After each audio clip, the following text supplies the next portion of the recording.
किसान भाइयों नमस्कार। मैं विपिन सिंह आप सभी भाइयों का आपके अपने चैनल इंडियन फार्मिंग ज्ञान में एक बार फिर से स्वागत करता हूं। किसान भाइयों, गेहूं और सरसों की फसल की बुआई का सीजन शुरू होने के कगार पर है।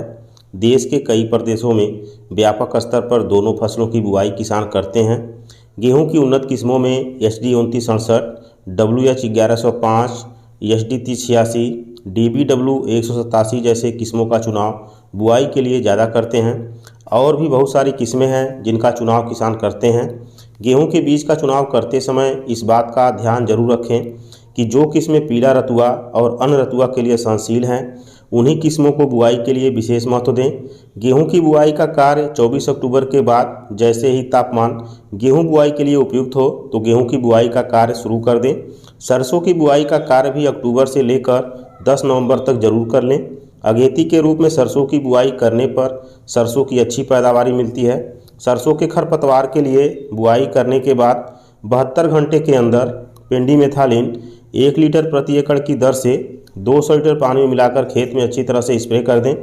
इससे क्या होगा कि कम से कम संख्या में खरपतवारों का जमाव होगा, जिससे फसल की ग्रोथ पर कोई असर नहीं पड़ेगा। सरसों में खरपतवार के जमाव के बाद कोई ऐसी खरपतवार नाशक दवा नहीं आती है जिसके स्प्रे से खरपतवारों का नियंत्रण हो सकेगा। सरसों की बुआई के समय बीज की मात्रा कम ही रखें। यदि हाइब्रिड लगा रहे हैं तो 1 से 1.25 किलो प्रति एकड़ की दर से, और यदि देसी या रिसर्च लगा रहे हैं तो 1.5 किलो प्रति एकड़ की दर से बीज की मात्रा रखें। अनावश्यक ज़्यादा बीज खेत में न बिखेरें, नहीं तो पौधे से पौधे के बीच में स्पेस नहीं होगा, जिससे पौधे की अच्छी ग्रोथ नहीं होगी और पैदावारी कम मिलेगी। सरसों की बुआई के समय प्रति एकड़ 35 से 40 किलोग्राम यूरिया, 75 से 80 किलोग्राम सिंगल सुपर फास्फेट एवं साथ में 14 किलो म्यूरेट ऑफ पोटाश का इस्तेमाल करें। सल्फर और जिंक की पूर्ति पहली सिंचाई पर करें। अच्छी पैदावारी के लिए सिंचाई की यदि सुविधा उपलब्ध है तो कम से कम 2 सिंचाई जरूर करें। ज़्यादा ठंड पड़ने पर फसल में 1 या 2 बार किसी फंगिसाइड का स्प्रे करने से फसल ठंड से बची रहती है और बीमारी का प्रकोप नहीं होता है। गेहूँ की बुआई के समय उर्वरक के रूप में प्रति एकड़ 50 किलो DAP, 20 से 25 किलो म्यूरेट ऑफ पोटाश का इस्तेमाल करने से फसल की अच्छी ग्रोथ होती है। DAP की जगह पर सिंगल सुपर फास्फेट का भी इस्तेमाल किया जा सकता है। पहली सिंचाई पर यूरिया के साथ जिंक और सल्फर की पूर्ति जरूर करें। यदि सिंचाई की अच्छी सुविधा उपलब्ध है तो 3 सिंचाई जरूर करें।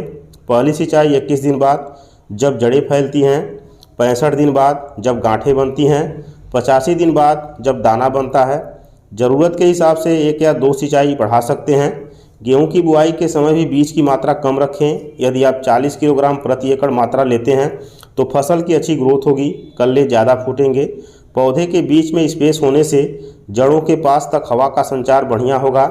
कम बीज बोने से पैदावारी ज़्यादा मिलती है, न कि अनावश्यक अधिक बीज बोने से। सरसों और गेहूँ की बुआई के पहले बीज का उपचार 2 ग्राम प्रति किलो के हिसाब से कार्बेंडाजिम 50% से जरूर करें। इससे बीज फंगस रहित हो जाएगा और आगामी समय में फसल में बीमारी आने की संभावना कम होगी।